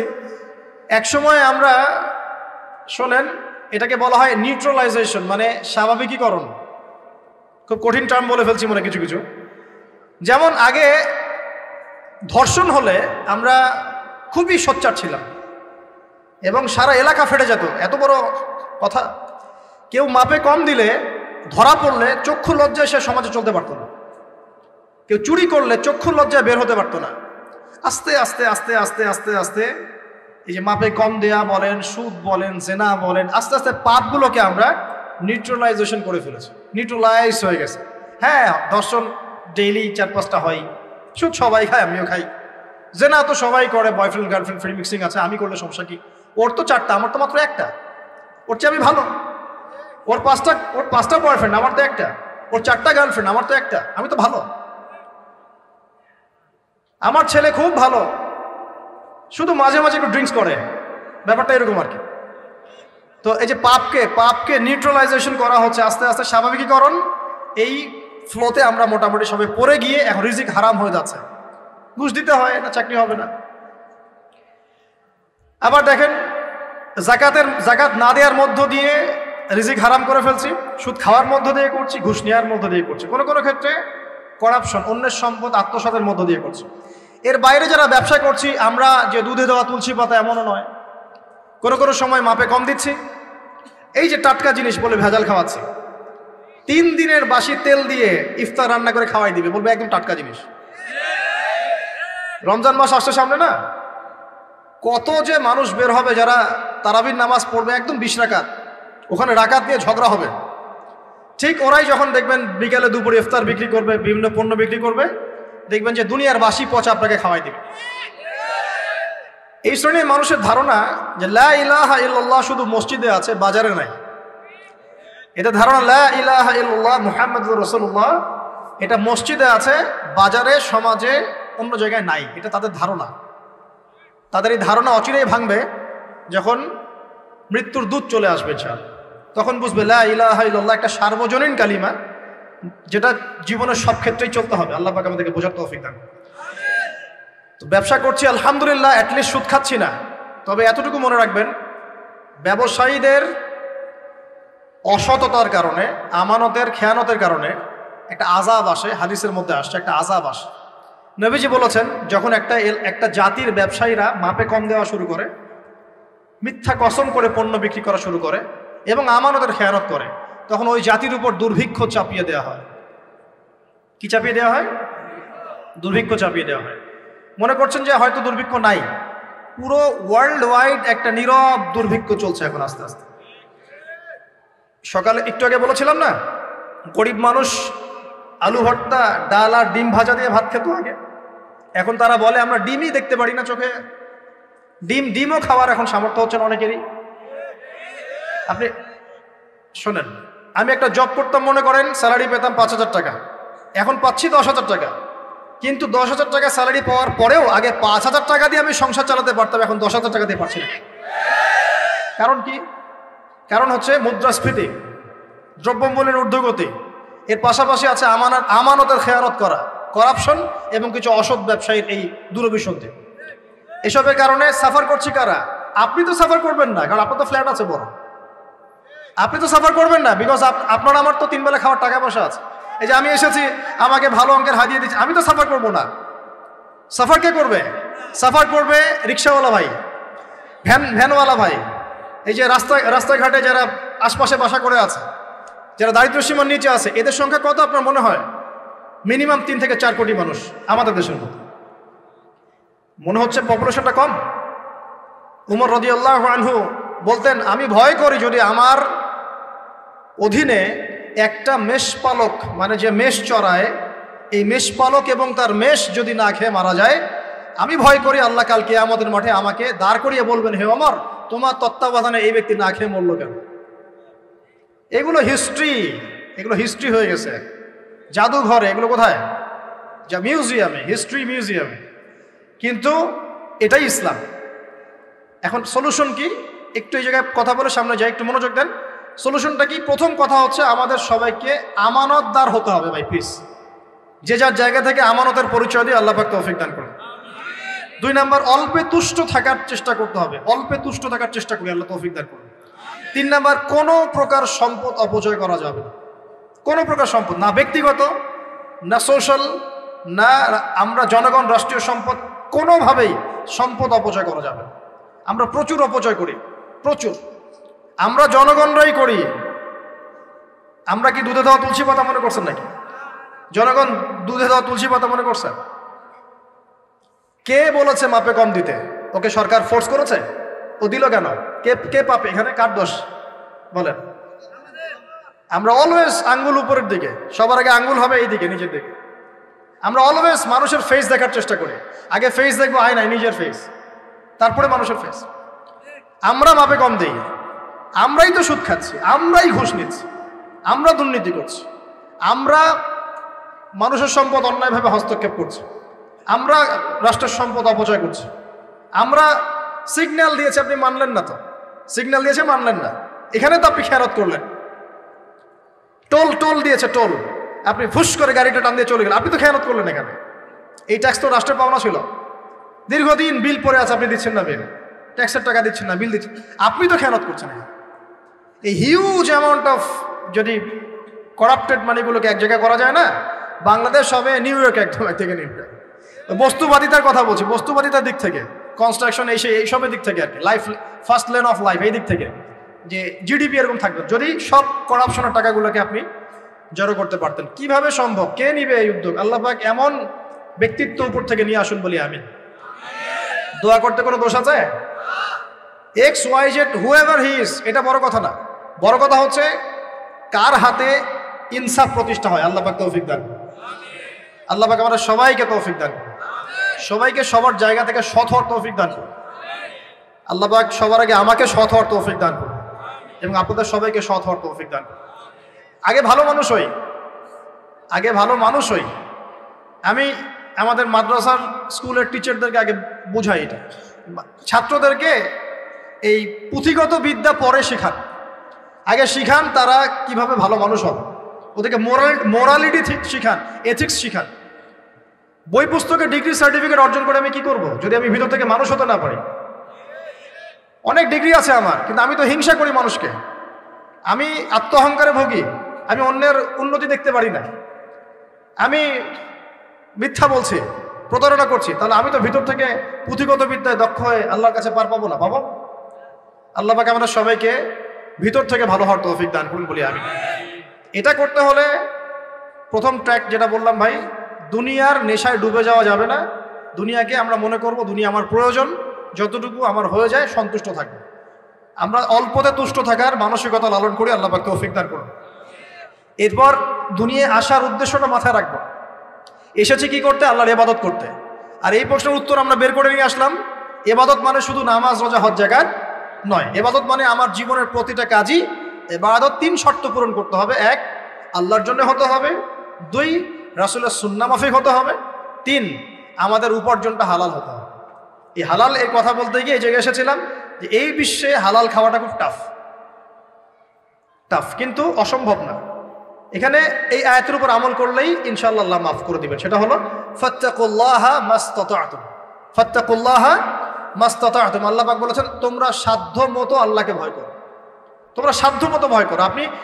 আমি বেঁচে থাকার চেষ্টা করি, আল্লাহ ওই চেষ্টাটাই দেখবেন ইনশাআল্লাহ তাআলা। 3টা জিনিস আমি আপনাদের মধ্যে ঢুকিয়ে দিতে চাই আজকের লেকচারে, যেটা আমি নিজের মধ্যে নিয়ে চলি যেদিন থেকে ইসলামের বুঝ এসেছে ওই দিন থেকে। 1, স্বপ্ন। 1 কি? স্বপ্ন। আপনি স্বপ্ন দেখতে শেখেন, ড্রিম বিগ। আপনি বড় স্বপ্ন দেখতে শেখেন। স্বপ্ন দেখেন যে ইনশাআল্লাহ একদিন পুরো বাংলাদেশ কেন পুরো বিশ্বে ইসলামের জয় জয়কার হবে ইনশাআল্লাহ। কথিত ইসলাম না, প্রকৃত ইসলাম ইনশাআল্লাহ।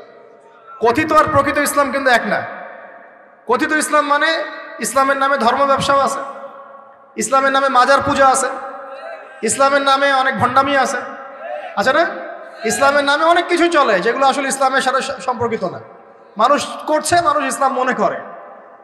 আমরা কথিত ইসলামের কথা বলছি না, প্রকৃত ইসলামের কথা বলছি। কোন ইসলাম? যে ইসলাম রাসূল সাল্লাল্লাহু আলাইহি ওয়াসাল্লামের যুগে ছিল, সেই ইসলাম। যে ইসলাম আবু বকর সিদ্দিকের যুগে ছিল, যে ইসলাম উমর ইবনুল খাত্তাবের যুগে ছিল, যে ইসলাম উসমান আলী রাদিয়াল্লাহু আনহুমা তাদের যুগে ছিল, যে ইসলাম আদম থেকে নিয়ে মুহাম্মদ সাল্লাল্লাহু আলাইহি ওয়াসাল্লাম পর্যন্ত 1,24,000 নবী রাসূল আল্লাহর জমিনে প্রতিষ্ঠা করে গেছেন, ওই ইসলামের কথা বলছি। বড় স্বপ্ন দেখেন ইনশাআল্লাহ। এই স্বপ্নে আমিও একটা ভূমিকা রাখবো ইনশাআল্লাহ। এই স্বপ্নটা নিজের মধ্যে সেট করেন, তাহলে আপনার মধ্য দিয়েও ইসলাম একটা খেদমত পাবে ইনশাআল্লাহ। সবাই লেকচারার হবে না, কেউ হয়তো বই লিখবে, কেউ হয়তো ইসলামের জন্য গাইবে, ইসলামের জন্য কবিতা লিখবে, ইসলামের জন্য ইকোনমিক কোনো প্রজেক্ট লঞ্চ করবে, ইসলামের জন্য পলিটিক্যাল সেকশনে দুর্নীতি কমাই দিবে, ইসলামের জন্য হয়তো কেউ কনস্ট্রাকশনাল রেভলিউশনারি কাজ করবে, ইসলামের জন্য নেশনকে এগিয়ে নিবে। এমনকি ইসলামের জন্য নাম্বার স্বপ্নের সাথে সাথে লক্ষ্য স্থির করতে হবে। লক্ষ্য স্থির করতে হবে। লক্ষ্যটা কি? এই লক্ষ্য নিয়ে কথা বলতেই শুরু করেছে। লক্ষ্যটা হবে পরকাল। লক্ষ্যটা কি?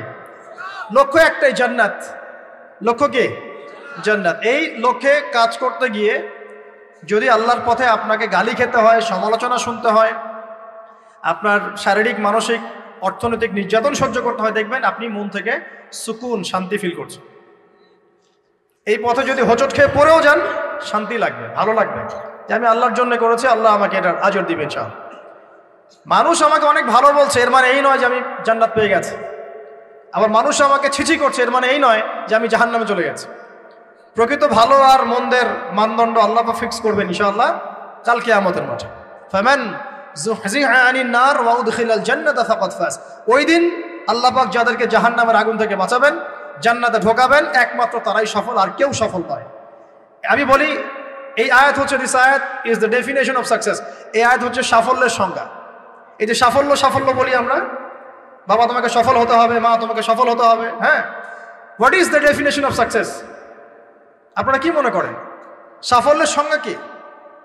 দিস আয়াত, এই আয়াত সূরা আলে ইমরান দ্য ভার্স নাম্বার 185, 185 নম্বর আয়াত সূরা আলে ইমরান।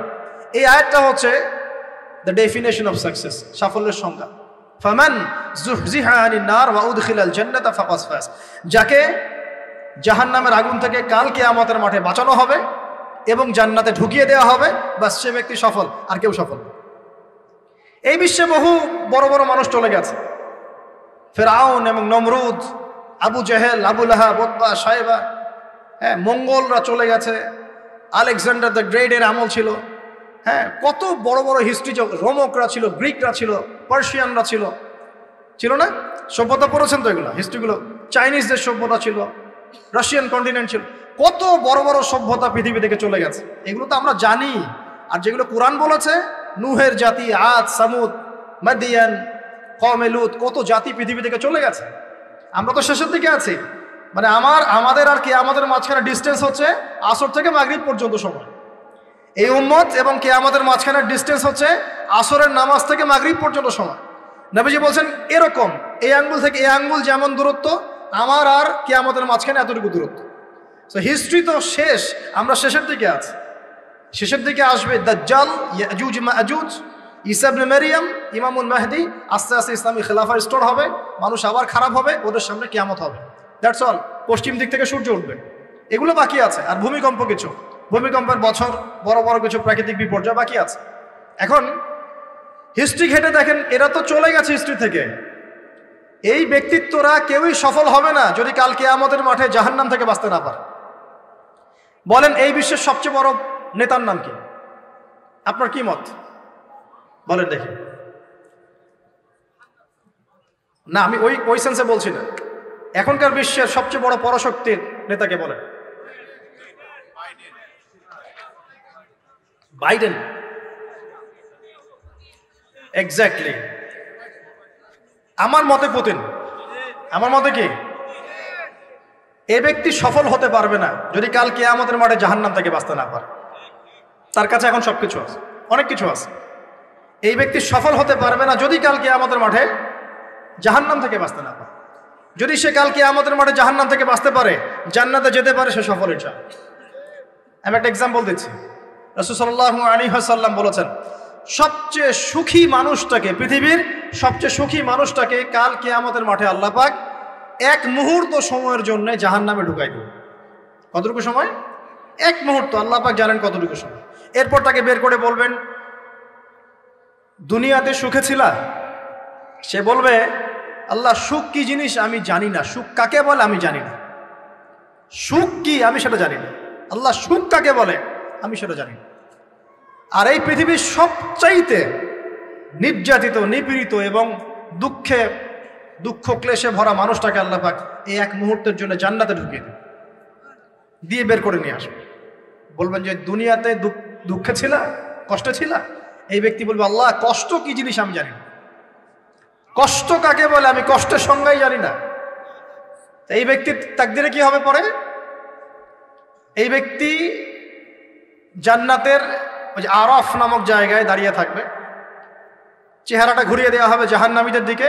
সে বলবে যে আল্লাহ চেহারাটা খালি আমাকে জান্নাতের দিকে ঘুরায় দাও, আমি জান্নাতে যেতে চাচ্ছি না, খালি চেহারাটা ঘুরায় দাও, বাস এনাফ।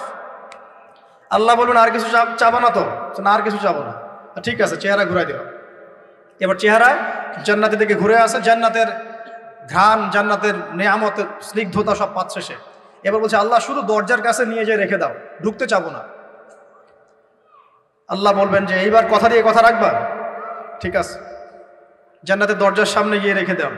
ও বেচারা দরজা ধরে দাঁড়ায় আছে, চিন্তা করবে, ও ভাববে, ওই সময় সে ভাববে, হাদিসে এত স্পেসিফিকলি আসছে, সে ভাববে যে আর কিভাবে আল্লাহকে বলবো, আল্লাহ তো এতদূর পর্যন্ত নিয়ে আসলেন। এরপর বলবে যে জাস্ট একটু উকি দিব আল্লাহ, খালি একটু উকি দিতে, ঢোকানোর দরকার না, খালি উকি দিব। আল্লাহ পাক বলবেন দেখো আদম সন্তান তোমরা কিন্তু কথা খুব কম রাখো, আদম সন্তান তোমরা কথা দিয়ে কথা রাখতে পারো না। ওই যে আদম আলাইহিস সালামকে বলা হয়েছিল না, ওয়ালা তাকরাবা হাযিহি শাজারা, তোমরা গাছের কাছে যেও না, তাও তারা গাছের কাছে চলে গেলেন। তোমরা কথা দিয়ে কথা রাখো না। এবার উকি দিয়ে সে বলবে আল্লাহ এতদূর যখন নিয়ে আসছো আল্লাহ আমাকে আর এখান থেকে দূরে ঠেলে দিও না, আমাকে ঢুকাই দাও আল্লাহ জান্নাতে। আল্লাহ পাক তাকে জান্নাতে ঢুকাই দিবেন এবং এই দুনিয়ার চাইতে 10 গুণ বড় জান্নাত তাকে দিবেন ইনশাআল্লাহ। তাহলে আমরা বুঝতে পারলাম যে দুনিয়ার বাস্তবতা কি আর আসল প্রকৃত সাফল্য কাকে বলে। আরেকটা কথা বলি, এক ব্যক্তিকে জাহান্নামের শাস্তি দেওয়া হবে বছরের পর বছর, অনেক বছর, অনেক বছর। কত বছর আল্লাহ ভালো জানেন, কারণ জাহান্নামের উপর থেকে ছেড়ে দেওয়ার পরে জাহান্নামের তলায় গিয়ে পৌঁছাতেই মানে কত হাজার হাজার বছর পার হয়ে যাবে মানুষ জানে না। এত গভীর জাহান্নাম, এত গভীর। আমরা তো এখন নাসাকে ইলাহ বানিয়ে নিয়েছি, নাসা যা বলে তাই বিশ্বাস করি। ও বলে মঙ্গলে পানি আছে, আমরা বলি হ্যাঁ পানি আছে। ও বলে চাঁদে এই আছে, আমরা বলি হ্যাঁ সেই আছে। নাসা যদি এখন বলে জাহান্নাম নামে একটা জায়গা আছে, কালকে দেখবেন সব মানুষ বিশ্বাস করছে হ্যাঁ জাহান্নাম নামে একটা জায়গা আছে। এটা হলো যে সায়েন্সকে আমরা এখন উপাস্য বানাচ্ছি, এটা একটা শিরক, এটা আধুনিক শিরক। আধুনিক আরো শিরক আছে, আল্লাহর হালালকে হারাম করা, আল্লাহর হারামকে হালাল করে দেওয়া। ওইদিকে আমি যাচ্ছি না। এখন পড়তে পড়তে পড়তে একটা জায়গা তাকে দাঁড় করিয়ে দেওয়া হবে, আযাব দেওয়া হবে, আযাব দেওয়া হবে, আযাব দেওয়া হবে।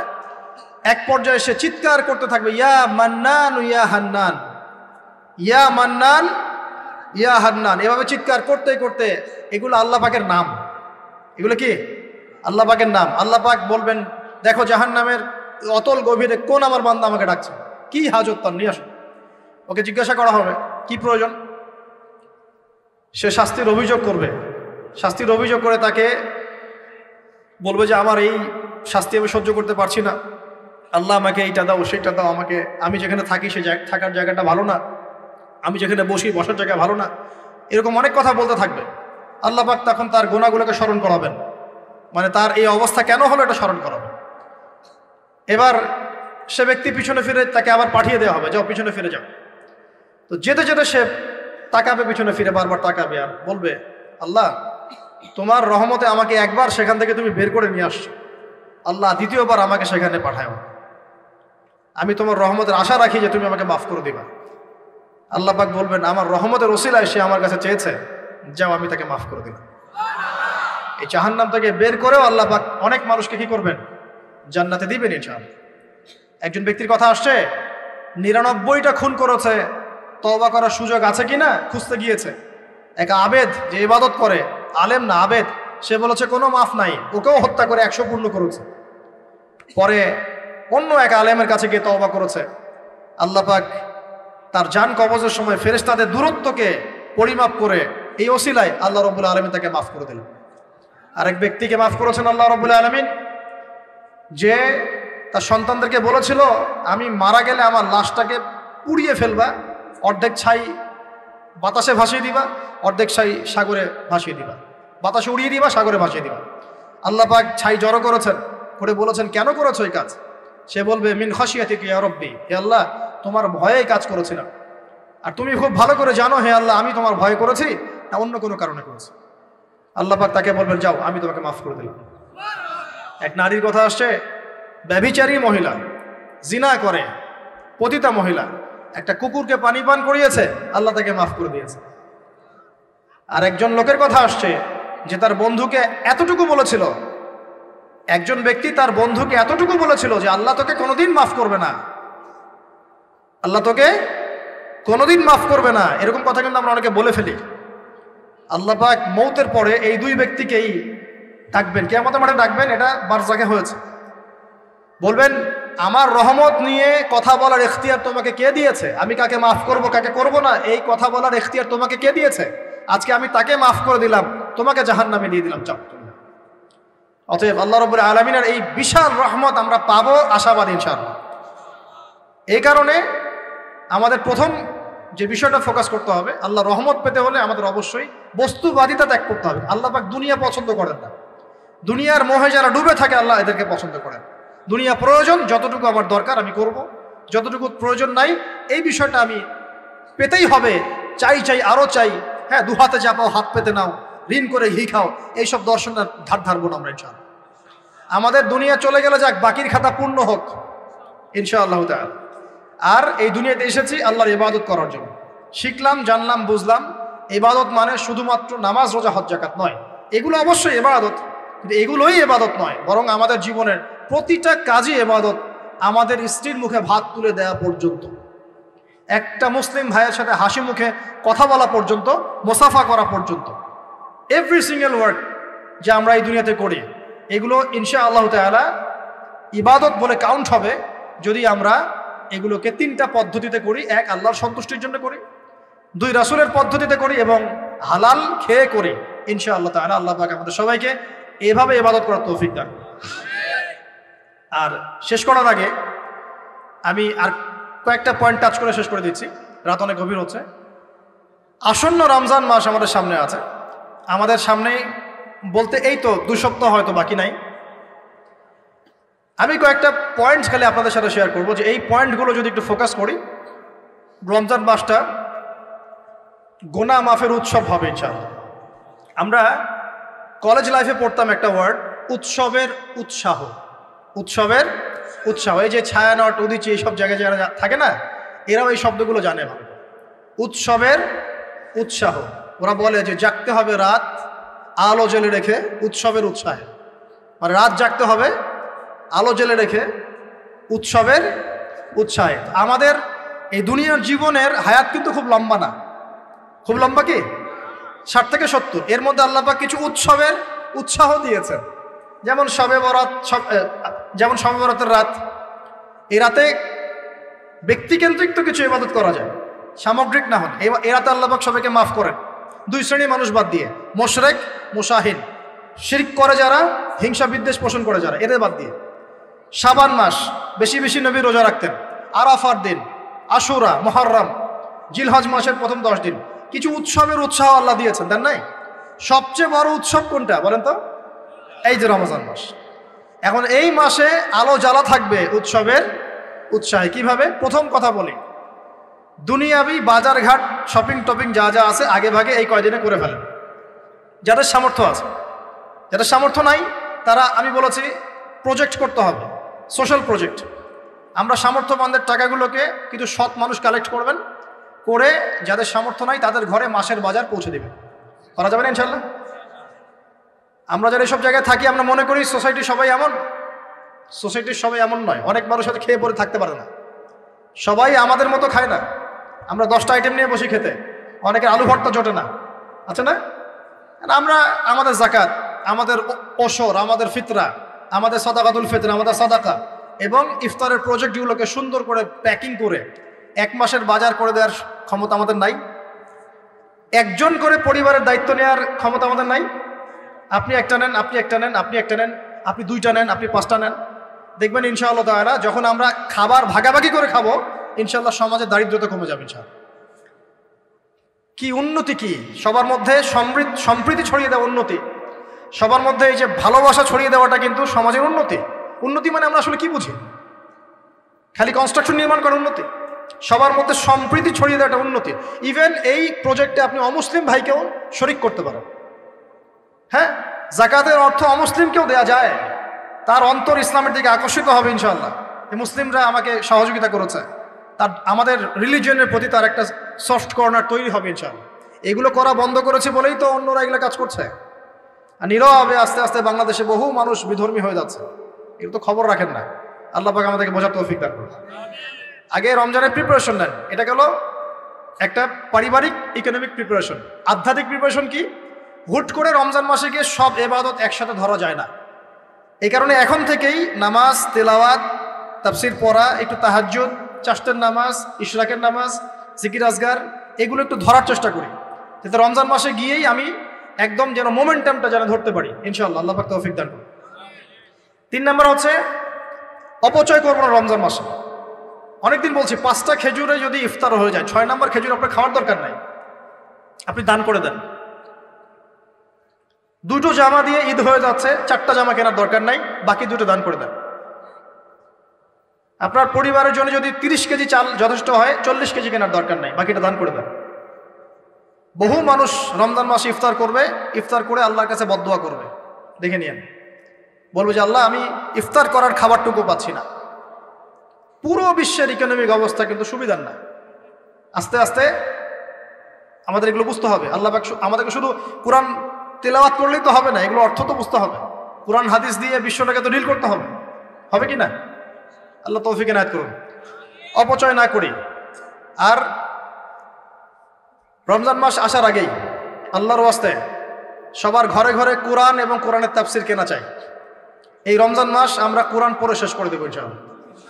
রমজান মাসের সবচেয়ে ইম্পর্টেন্ট জিনিসটা কি বলেন তো? কোরআন নাজিল হওয়া। শাহরুর রমাদানাল্লাযী উনজিলা ফীহিল কোরআন। রমজান সেই মাস যে মাসে কি নাজিল হয়েছে? কোরআন। অতএব সবচেয়ে ইম্পর্টেন্ট পার্ট রমজানের কোরআন। যারা কোরআন তেলাওয়াত করতে জানি না, পড়া শিখবো, রাজি আছি ইনশাআল্লাহ? রমজান মাসের পুরো 30 দিন আমরা কোরআন তেলাওয়াত করা শিখবো ইনশাআল্লাহ। স্থানীয় ইমাম থাকতে পারেন, টিচার থাকতে পারেন, অনলাইনে শিখতে পারেন, অফলাইন কোর্স করতে পারেন, যেভাবে হোক আপনাকে শিখতে হবে।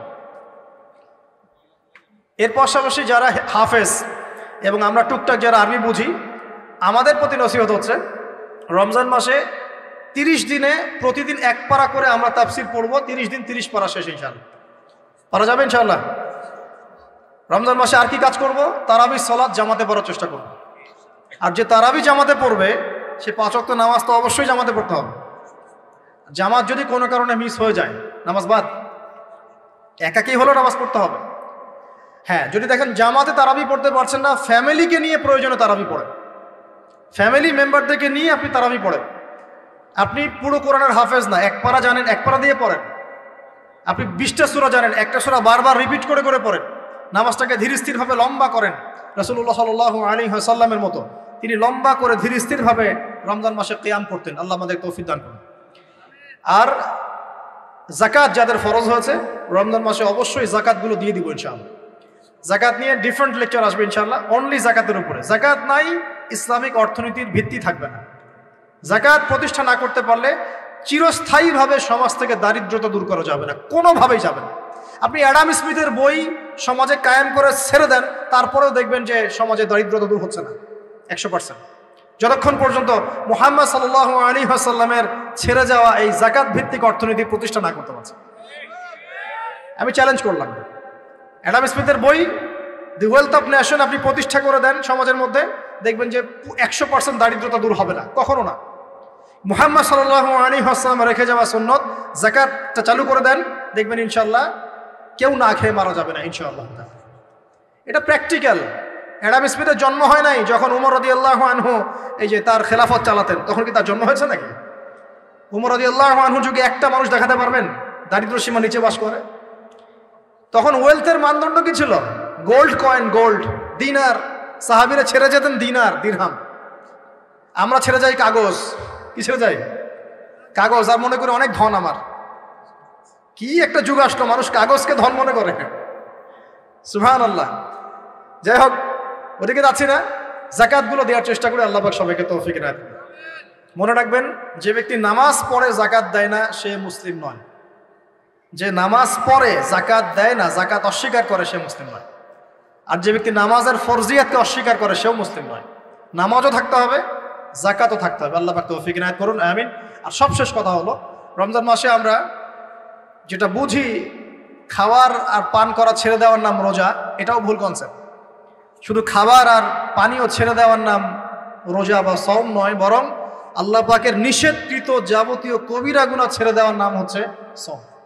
সওম রেখে যদি আমি জেনা করি, গার্লফ্রেন্ডের সাথে চ্যাটিং করি, আর ডেটিং করতে যাই, কফি খাই, হ্যাঁ, ইউনিভার্সিটিতে আমি বসে বসে তার সাথে ডেট করি, ফোনে চ্যাট করি, এখানে ওখানে লুকিয়ে লুকিয়ে দেখা করি, মিথ্যা কথা বলি, মাপে কম দেই, সুদ খাই, মিথ্যা কথা বলি, প্রতারণা করি ইত্যাদি।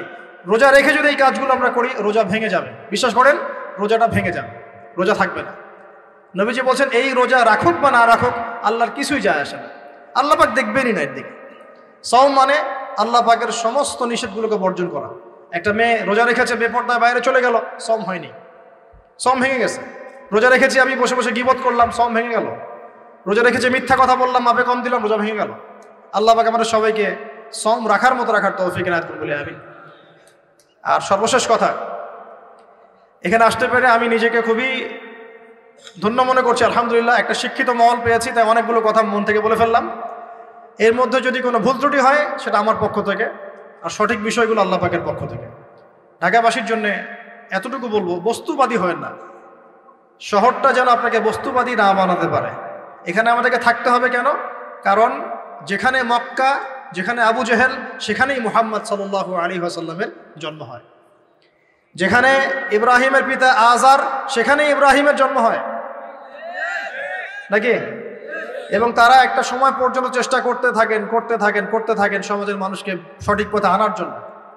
যখন পারেন না, তারপর কি করেন? চলে যান। ইব্রাহিম আলাইহিস সালাম চলে গেলেন, আব্বাকে নসিহত করতে করতে ক্লান্ত, আর বোঝে না। রাসূল সাল্লাল্লাহু আলাইহি ওয়াসাল্লাম একদিন মক্কায় 13 বছর কাজ করলেন। 13 বছর দাওয়াতি কাজ করার পর মক্কার মানুষ আর তাকে সহ্য করেন। সাহাবীদেরকে নিয়ে বেচারা তিনি চলে গেলেন কোথায়? তো আমরা এই শহরে থাকবো ঠিকই, এই শহর যেন আমাদেরকে বস্তুবাদী না বানাতে পারে। দুনিয়ার বেঁচে থাকবো দুনিয়াকে প্রয়োজন মনে করে, দুনিয়ার পূজায় ডুবে যাব না। যতটুকু প্রয়োজন এতটুকুতে সন্তুষ্ট থাকবো ইনশাআল্লাহ। অবশ্যই দুনিয়ার প্রয়োজন আছে, তবে দুনিয়ার পূজায় ডুবে যাব না, মধ্যমপন্থী থাকার চেষ্টা করবো ইনশাআল্লাহ। আর এই শহরের অন্যতম সমস্যা হচ্ছে সুদ বা রিবা। আল্লাহর ওয়াস্তে রিবা ত্যাগ করার চেষ্টা করেন, আল্লাহ পাক তৌফিক রাখেন। এই শহরের অন্যতম সেরা সমস্যা বেপর্দামি, অশ্লীলতা, হ্যাঁ, বেহায়াপনা এবং ফ্রি মিক্সিং, ফ্যামিলিস্ট রেভলিউশন, নারী পুরুষের পোশাক পরে, পুরুষ নারীর পোশাক পরে, জেনা। শহরটাকে আমরা জেনা শহর বানাচ্ছি আস্তে আস্তে। মাদকের ছয়লাভ হচ্ছে, জেনার ছয়লাভ হচ্ছে, প্রতারণা, করাপশন, আমানতদারিতার অভাব, অবিশ্বাস, চতুর্দিকে অবিশ্বাস, কেউ কাউকে বিশ্বাস করতে পারে না। আল্লাহ পাকের কিছু বড় বড় গজব আসার যে কারণগুলো আছে, এই প্রতিটা কারণ অলরেডি আমাদের উপর ওয়াজিব হয়ে গেছে। কিভাবে বাঁচতে পারি? প্রথমত আল্লাহ পাকের কাছে খাস তওবা করতে হবে। আল্লাহ পাক আমাদের সবাইকে খাস তওবা করে দিনে ফিরে আসার তৌফিক দান করুন।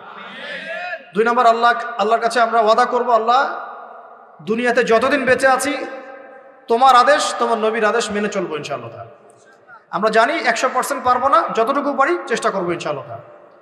আর কি করব? দ্বীনের ইলম অর্জন করার চেষ্টা করবো ইনশাআল্লাহ। আমাদের পরিবার বর্গকে পর্দায় রাখবো ইনশাআল্লাহ। পরিবারের মধ্যে হালাল রিজিকের ব্যবস্থা করবো ইনশাআল্লাহ। অল্পে তুষ্ট থাকার মানসিকতা লালন করব।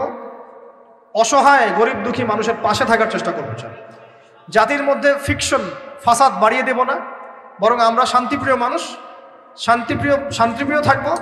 গঠনমূলকভাবে আমরা যুগ এবং জিজ্ঞাসার জবাবগুলো উপস্থাপন করবো ইনশাআল্লাহ। যার অন্তরে আল্লাহ হেদায়েত দিবেন সে মানবে, যার অন্তরে আল্লাহ হেদায়েত দিবেন না সে মানবে না। এভাবে ইনশাআল্লাহ আমরা আমাদের জীবনটাকে এগিয়ে নিব এবং আমাদের সন্তানদেরকে মানুষ করে যাবো ইনশাআল্লাহ, যাতে করে আমাদের পরবর্তী বিশ্বটাকে ওরা ডিল করতে পারে। আমি জানি না তারা কি করবে, তারপরেও এতটুকু বলি যে আমাদের সামনে একটা ভয়ঙ্কর বিশ্ব অপেক্ষা করছে। যদি আমরা এখন সচেতন হতে না পারি এবং এই প্র্যাকটিক্যাল কাজগুলো করতে ব্যর্থ হই, আগামী দিনগুলো আমাদের জন্য খুব শুভকর হবে বলে আমি মনে করি না। আল্লাহ রাব্বুল আলামিন আমাদের সবাইকে কথাগুলো বোঝার এবং আমল করার তৌফিক ইনায়াত করুন, আমিন। আকুলু কওলি হাযা আস্তাগফিরুল্লাহু লি ওয়া লাকুম ওয়া লিসাইরিল মুসলিমিন। বারাকাল্লাহু লানা ওয়া লাকুম বিল আয়াতিল হাকিম। ইন্নাহু তাআলা জাওয়াদুন কারীম ওয়া রাউফুর রহিম। আমরা আল্লাহর কাছে দোয়া করব একটু